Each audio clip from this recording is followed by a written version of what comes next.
برادران اسلام، السلام علیکم ورحمۃ اللہ وبرکاتہ۔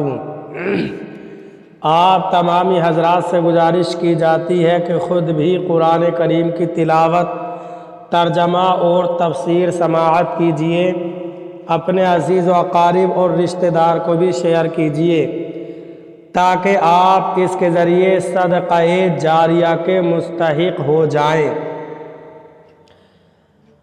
اعوذ باللہ من الشیطان الرجیم، بسم اللہ الرحمن الرحیم۔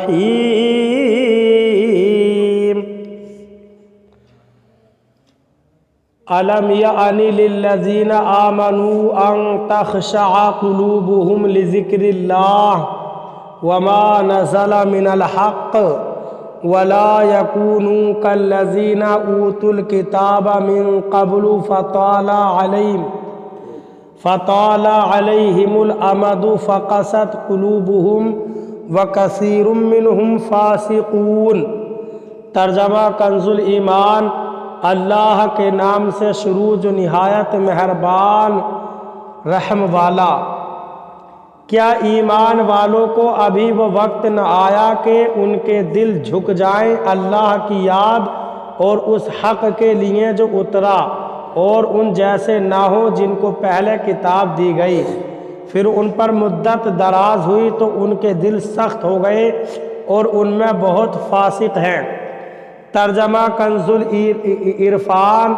کیا ایمان والوں کے لیے ابھی وہ وقت نہیں آیا کہ ان کے دل اللہ کی یاد اور اس حق کے لیے جھک جائیں جو نازل ہوا ہے، اور مسلمان ان جیسے نہ ہوں جنہیں پہلے کتاب دی گئی، پھر ان پر مدت دراز ہو گئی تو ان کے دل سخت ہو گئے اور ان میں بہت سے فاسق ہیں۔ الم یعن للذین آمنوا ان تخشع قلوبهم لذکر اللہ۔ کیا ایمان والوں کو ابھی وہ وقت نہ آیا کہ ان کے دل جھک جائیں؟ اس آیت کے شان نزول کے بارے میں ام المؤمنین حضرت عائشہ صدیقہ رضی اللہ تعالی عنہ سے مروی ہے کہ نبی اکرم صلی اللہ علیہ وسلم اپنے دولت سرائے اقدس سے باہر آئے اور مسجد میں صحابہ اکرام رضی اللہ تعالی عنہم کی ایک جماعت کے پاس تشریف لے گئے۔ وہ لوگ آپس میں ہنس رہے تھے۔ آپ ان کے پاس اس حال میں آئے کہ آپ کی چادر مبارک گھسٹ رہی تھی اور چہرہ انور سرخ تھا۔ آپ نے ان سے ارشاد فرمایا، تم ہنس رہے ہو حالانکہ ابھی تک تمہارے رب کی طرف سے امان نہیں آئی کہ اس نے تمہیں بخش دیا ہے، اور تمہارے ہنسنے پر یہ آیت کریمہ نازل ہوئی ہے۔ الم یعن للذین آمنوا ان تخشع قلوبهم لذکر اللہ۔ صحابہ اکرام رضی اللہ تعالی عنہم نے عرض کی، یا رسول اللہ صلی اللہ علیہ وسلم، اس ہنسی کا کفارہ کیا ہے؟ ارشاد فرمایا، اتنا ہی رونا۔ اس آیت کا خلاصہ یہ ہے کہ ایمان والوں کے لیے ابھی وہ وقت نہیں آیا کہ جب ان کے سامنے اللہ تعالیٰ کا ذکر کیا جائے اور قرآن کی آیتیں پڑھی جائیں تو ان کے دل نرم پڑ جائیں۔ حضرت نافع رضی اللہ تعالیٰ عنہ فرماتے ہیں، حضرت عبداللہ بن عمر رضی اللہ تعالیٰ عنہما جب اس آیت مبارکہ الم یعن للذین آمنوا ان تخشع قلوبهم لذکر اللہ کی تلاوت کرتے تو آپ کی آنکھوں سے آنسو جاری ہو جاتے اور اتنا روتے کہ آپ بے حال ہو جاتے۔ اور اسی آیت مبارکہ کو سن کر بہت سے لوگ اپنے گناہوں سے تائب ہوئے اور ولایت کی عظیم منازل پر فائز ہوئے۔ یہاں ہم اس کے دو واقعات ذکر کرتے ہیں۔ حضرت فضیل بن موسیٰ رحمۃ اللہ تعالی علیہ فرماتے ہیں، حضرت فضیل بن عیاض رحمۃ اللہ تعالی علیہ توبہ سے پہلے ڈاکو تھے، اور ابیورد اور سرخس کے درمیان ڈاکہ زنی کیا کرتے تھے۔ ان کی توبہ کا سبب یہ ہوا کہ انہیں ایک لونڈی سے عشق ہو گیا۔ ایک مرتبہ وہ اس کے پاس جانے کے لیے دیوار پر چڑھ رہے تھے کہ اس وقت کسی نے یہ آیت پڑھی، الم یعنی للذین آمنوا ان تخشع قلوبہم لذکر اللہ۔ جو ہی یہ آیت آپ نے سنی تو بے اختیار آپ کے منہ سے نکلا، کیوں نہیں میرے پروردگار، اب اس کا وقت آ گیا ہے۔ چنانچہ آپ دیوار سے اتر پڑے اور رات کو ایک سنسان اور بے آباد کھنڈر نما مکان میں جا کر بیٹھ گئے۔ وہاں ایک قافلہ موجود تھا اور شرکائے قافلہ میں سے بعض کہہ رہے تھے کہ ہم سفر جاری رکھیں گے، اور بعض نے کہا کہ صبح تک یہیں رک جاؤ، کیونکہ فضیل بن عیاض ڈاکو اسی اطراف میں رہتا ہے، کہیں وہ ہم پر حملہ نہ کر دے۔ آپ نے قافلے والوں کی باتیں سنی تو غور کرنے لگے اور کہا، افسوس، میں رات کے وقت بھی گناہ کرتا ہوں، اور میرے گناہوں کی وجہ سے مسلمانوں کا حال یہ ہے کہ وہ یہاں مجھ سے خوف زدہ ہو رہے ہیں، حالانکہ اللہ تعالیٰ مجھے ان کے پاس اس حال میں لایا ہے کہ میں اب اپنے جرم سے رجوع کر چکا ہوں۔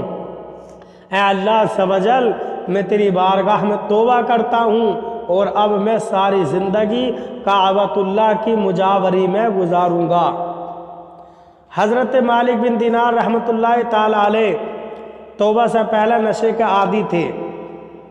آپ کی توبہ کا سبب یہ بنا کہ آپ اپنی ایک بیٹی سے بہت محبت کیا کرتے تھے۔ اس کا انتقال ہوا تو آپ نے شعبان کی 15ویں رات خواب دیکھا کہ آپ کی قبر سے ایک بہت بڑا اژدہا نکل کر آپ کے پیچھے رینگنے لگا ہے۔ آپ جب تیز چلنے لگتے تو وہ بھی تیز ہو جاتا، پھر آپ ایک کمزور سن رسیدہ شخص کے پاس قریب سے گزرے تو اس نے کہا، مجھے اس اژدہے سے بچائیں۔ انہوں نے جواب دیا، میں کمزور ہوں، رفتار تیز کر لو، شاید اسی طرح اس سے تم نجات پا سکو۔ تو آپ مزید تیز چلنے لگے، اژدہا پیچھے ہی تھا، یہاں تک کہ آپ آگ کے ابلتے ہوئے گڑھوں کے پاس سے گزرے۔ قریب تھا کہ آپ اس میں گر جاتے، اتنے میں ایک آواز آئی، تو میرا اہل نہیں ہے۔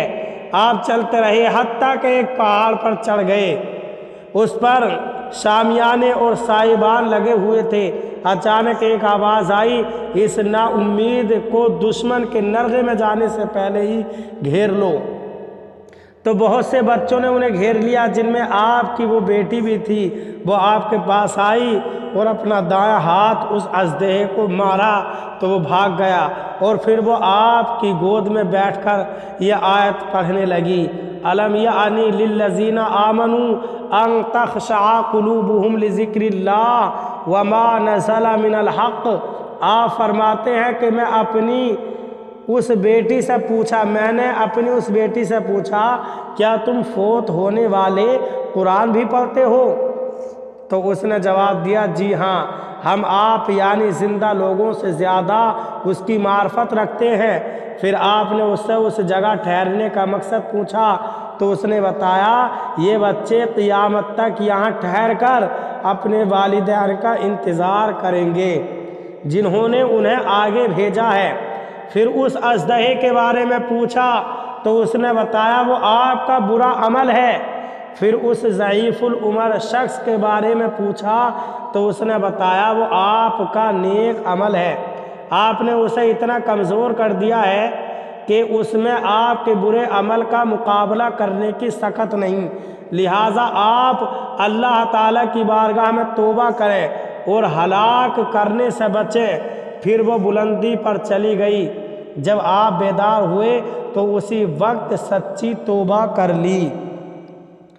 وَلَا يَكُونُوا كَالَّذِينَ أُوتُوا الْكِتَابَ مِن قَبْلُ اور مسلمان ان جیسے نہ ہوں جنہیں پہلے کتاب دی گئی۔ اس آیت میں اللہ تعالیٰ نے مسلمانوں کو ان یہودیوں اور عیسائیوں کی مشابہت اختیار کرنے سے منع فرمایا جنہیں ان سے پہلے کتاب توریت و انجیل دی گئی۔ جب ان پر ان کے انبیاء کرام علیہم السلام کے درمیان کی مدت دراز ہو گئی تو ان کا حال یہ ہوا کہ انہوں نے اپنے ہاتھوں سے اللہ تعالیٰ کی کتاب میں تبدیلی کر دی اور اس کے بدلے تھوڑی سی قیمت حاصل کر لی اور اس کتاب کو اپنی پیٹھ کے پیچھے پھینک دیا، اور مختلف نظریات اور عجیب و غریب اقوال کے در پہ ہوئے اور دین الہی کے احکام پر لوگوں کے کہنے کے مطابق عمل کرنے لگے، اور انہوں نے اپنے علماء اور راہبوں کو اللہ تعالیٰ کے علاوہ اپنا رب مان لیا۔ تو اس وقت ان کے دل سخت ہو گئے اور اس سختی کی وجہ سے ان کا یہ حال ہوا کہ وہ کسی نصیحت کو قبول کرتے ہیں اور نہ ہی جنت کی بشارت اور جہنم کی وعید سن کر ان کے دل نرم ہوتے ہیں۔ ان کے دل بھی فاسد اور اعمال بھی باطل ہیں، جیسا کہ اللہ تعالیٰ ارشاد فرماتا ہے فَبِمَا نَقْضِهِمْ مِيثَاقَهُمْ لَعَنَّاهُمْ وَجَعَلْنَا قُلُوبَهُمْ قَاسِيَةً يُحَرِّفُونَ الْكَلِمَ عَن مَّوَاضِعِهِ وَنَسُوا حَظًّا مِّمَّا ذُكِّرُوا بِهِ۔ ترجمہ: تو ان کے عہد توڑنے کی وجہ سے ہم نے ان پر لعنت کی اور ان کے دل سخت کر دیے، وہ اللہ کی باتوں اور ان کے مقامات سے بدل دیتے ہیں، اور انہوں نے ان نصیحتوں کا بڑا حصہ بھلا دیا جو انہیں کی گئی تھی۔ سورہ مائدہ آیت نمبر 13۔ یعنی ان کے دلوں میں فساد آ چکا تھا جس کی وجہ سے وہ سخت ہو گئے تھے، اور اللہ تعالیٰ کی کتاب میں تحریف کرنا ان کی فطرت ثانیہ بن چکی تھی۔